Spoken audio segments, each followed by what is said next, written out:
Moksleiviai žiaurūs, ne naujiena, bet ypač žiaurūs jie tiems, kuriuos įtarė homoseksualumu. Psichologai sako, kad vaikai sulaukę 12-13 metų jau ima suprasti, kokia jų orientacija. Gėjų lygos tyrimas parodė, kad bendraklasiai tokius laiko psichiniais ligoniais, pravardžiuoja, o mokytojai dažnai tam nė nebando užkirsti kelio.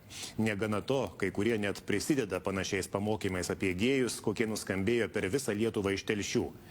Eglė Raškauskaitė pasakoja, kokias patyčias mokyklose patiria homoseksualūs paaugliai.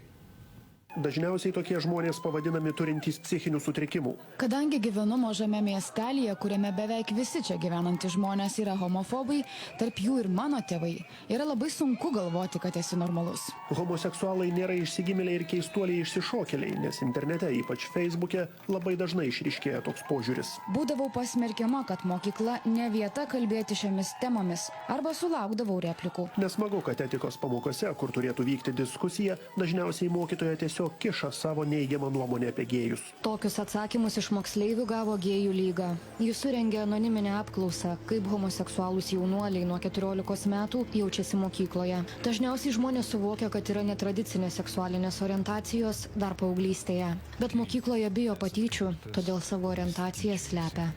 Savo patirtimi dalyjasi ir homoseksualumo neslepiantis fotografas ir šokėjas Naglis Bierancas. Kad jį traukia vaikinai, pajuto taip pat paauglystėje. Naglis sako, kad mokykloje neturėjo su kuo apie tai pasikalbėti.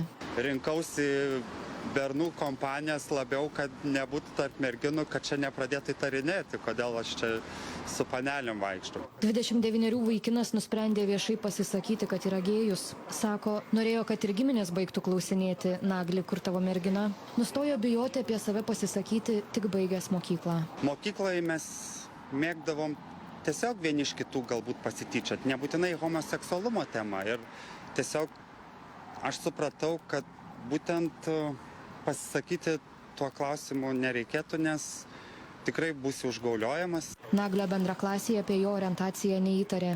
Bet ne visiems pavyksta tai pasislėpti. Daugiau nei pusė Gėjų lygos apklaustų jaunuolių atsakė, kad mokykloje juos pravardžiuoja pederastais dažnai arba labai dažnai. Kas ketvirtas tokius žodžius girdi kartais ir tik 5 homoseksualūs moksleiviai iš 100 su patyčiomis nesusiduria. Taip pat daugiau nei pusė apklaustųjų atsakė, kad tai girdintys mokytojai net nebando įsikišti. Tik 2 moksleiviai iš 100 gali pasakyti, kad mokytojai besityčiojančius visada bando sutramdyti.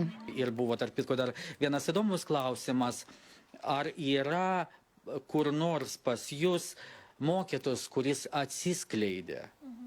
Atsakymas – ne.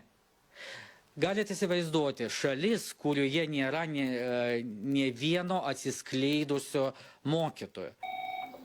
Vaikų linija, klausau. Nemokamai psichologinę pagalbą teikia Vaikų linija. Jos darbuotojai sako, kad skambučių iš paauglių, kurie ima suprasti, jog yra kitokios orientacijos, sulaukia porą šimtų per metus. Girdžiu, labai liūdnas tavo balsas, iš ties labai esi įskaudinta. Daugiausiai dėl to kreipiasi 15-17 metų paaugliai. Ir dauguma jų būna krizėje. Ypač vieniši ir išsigandę jie jaučiasi mažesniuose miesteliuose.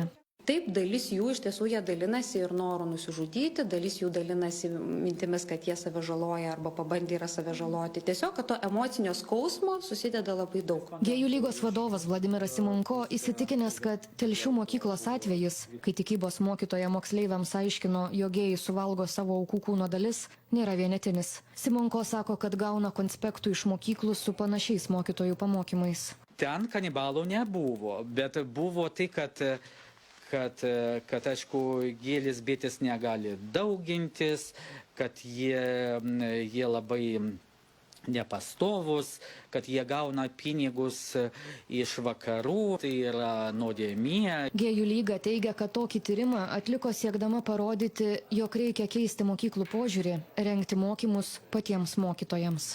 Eglė Račkauskaitė, Remigijus Pakėnas, Vilnius.